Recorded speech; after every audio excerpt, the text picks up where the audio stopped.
Hello friends, beauty's bake and cook চ্যানেলে আপনাদের সবাইকে স্বাগত জানাই। আজকে একটা 2 পাউন্ডের চকলেট ফ্লেভারের কেক আপনাদের সঙ্গে শেয়ার করছি।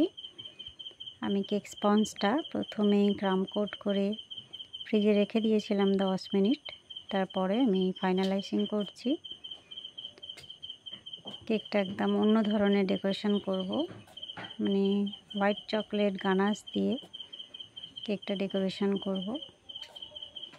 অনেকেরই সমস্যা হয় রেড কালার কিভাবে আনবেন, বা অনেকে অনেক কাস্টমার অর্ডার করেন পুরোপুরি রেড কালারের কেক দরকার। সেক্ষেত্রে আমরা ক্রিমের সঙ্গে বেশি কালার ইউজ করতে পারি না, কেননা বেশি কালার দিলে অনেক সময় একটু তেতো ভাব চলে আসে ক্রিমটা। তারপরে যদি গরমের সময় বেশি কালার আমরা ব্যবহার করি তখন আবার মেল্ট হয়ে যাওয়ার সম্ভাবনাটা বেশি থাকে। সেই কারণে বলবো চকলেট গানাশে যদি রেড কালার মিক্সড করেন তাহলে কেকটা ডেকোরেশন করতে অনেক সুবিধা হয়, কিংবা পুরোটা কোটিং করে নিয়ে তারপরে হালকা একটা রেড কালার একটা শেড দিয়ে দিতে পারেন। আচ্ছা, এখানে আমি ফাইনালাইজিং করে নিয়েছি। এই দেখুন, আমি চকলেট গানাশের সঙ্গে রেড কালার মিক্সড করেছি। পুরোপুরি রেড বলবো না, হালকা একটা রেড কালার আমি এনেছি, যেটা স্প্রেড করলে এতটা রেড থাকবে না, আস্তে আস্তে এটা হালকা হয়ে যাবে আর কি। যদি গানাশটা আমি বেশি পরিমাণে এখানে ইউজ করতাম তাহলে ডিপ একটা কালার আমি এখানে পেতাম। এটা হচ্ছে আমার হোয়াইট চকলেট গানাশ, আমি এর সঙ্গে রেড কালার মিক্সড করেছিলাম। আর সাইডে এটা ডার্ক চকলেট গানাশ দিচ্ছি, আমি আস্তে আস্তে করে ড্রিপ দিচ্ছি। কাজটা করার সময় একটু ধীরে ধীরে করতে হবে, আর পুরোপুরি কন্ট্রোলের মধ্যে থাকতে হবে। পাইপিং ব্যাগটা খুব বেশি চাপলে হবে না, কখনো চাপতে হবে, কখনো সেটা ছেড়ে দিতে হবে, মানে কন্ট্রোল করতে হবে নিজেকে। টিপসগুলো আমি নতুনদের জন্য বলছি, হুড়ুর করে ঢালতে থাকলে কিন্তু সমস্যা হয়ে যাবে। একটু ধীরে ধীরে ধীরে ধীরে এটাকে প্রেস করতে করতে করতে হবে। উপরে আমি এবারে ডট ডট দিয়ে দিচ্ছি। দেখুন আমার চকলেটটা পুরো মেল্টেড ফর্মে রয়েছে, এই জন্য খুব ধীরে ধীরে করতে হবে কাজটা। এখানে আমার স্পিড বাড়ানো আছে বলে মনে হচ্ছে আমি তাড়াতাড়ি করছি, যদিও এত তাড়াতাড়ি আমি করছি না। সব কিছুই ধৈর্য ধরে একটু ধীরে ধীরে করলে ভালো রেজাল্টটা পাওয়া যায়। আমার একটু কম মনে হচ্ছিলো, আর একটু বেশি করে আমি দিয়ে নিলাম। এইটা হচ্ছে হোয়াইট এটা চকলেট না, এটা হচ্ছে পাইপিং জেল, এর সঙ্গে আমি হোয়াইট কালার মিক্সড করেছি।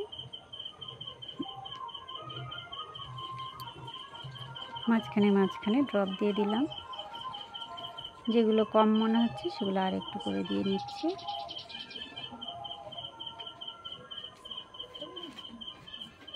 এবারে একটা স্টিক নিয়েছি, সেটা দিয়ে আমি টেনে দিচ্ছি। দেখুন কেমন সুন্দর লাগে ডিজাইনগুলো। আমি এখানে কয়েকটা রোজ বানাবো, এটা বড় সাইজের রোজ নজেল।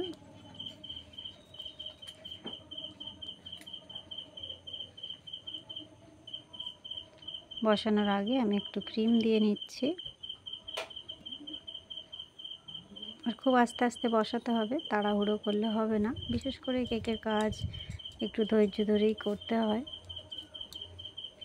এখানে আমি 3টে গোলাপ বসাবো, আর ক্রিমটা আমি দিয়ে নিই, কেননা প্রয়োজনে আমি ফুলগুলো সরাতেও পারি, তুলতে পারি। দেখলেন আমি কীরমভাবে একটাকে সরিয়ে আর একটা বসালাম। খুব ফ্ল্যাট জায়গায় বসালে ওই সুবিধাটা পাওয়া যায় না। নিচে একটা বর্ডার করছি, আমি এখানে 1M নজেল নিয়েছি।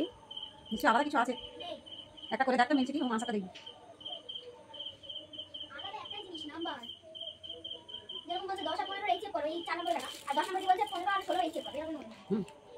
প্রেস করে আমি সাইডের দিকে টেনে দিচ্ছি।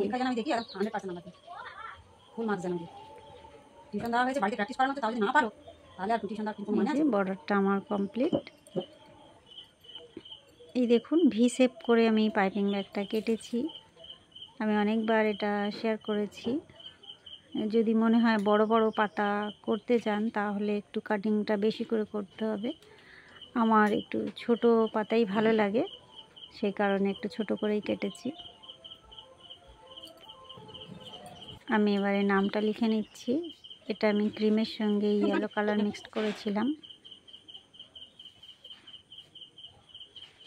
নাম লেখা নিয়েও অনেকের অনেক সমস্যা থাকে, একটু ধীরে ধীরে লিখতে হবে, আর এটা প্র্যাকটিস করলে আস্তে আস্তে ঠিক হয়ে যাবে আর কি। কয়েকটা হার্ট বানিয়ে দিচ্ছি। এই যে ব্যাস, কেকটা কমপ্লিট বন্ধুরা। কেমন লাগলো, ভালো লাগলে বা একটু হেল্পফুল মনে হলে অবশ্যই একটা লাইক করবেন, চ্যানেলটা সাবস্ক্রাইব করে রাখবেন। দেখা হবে নেক্সট ভিডিও। সবাই ভালো থাকবেন, বাই বাই।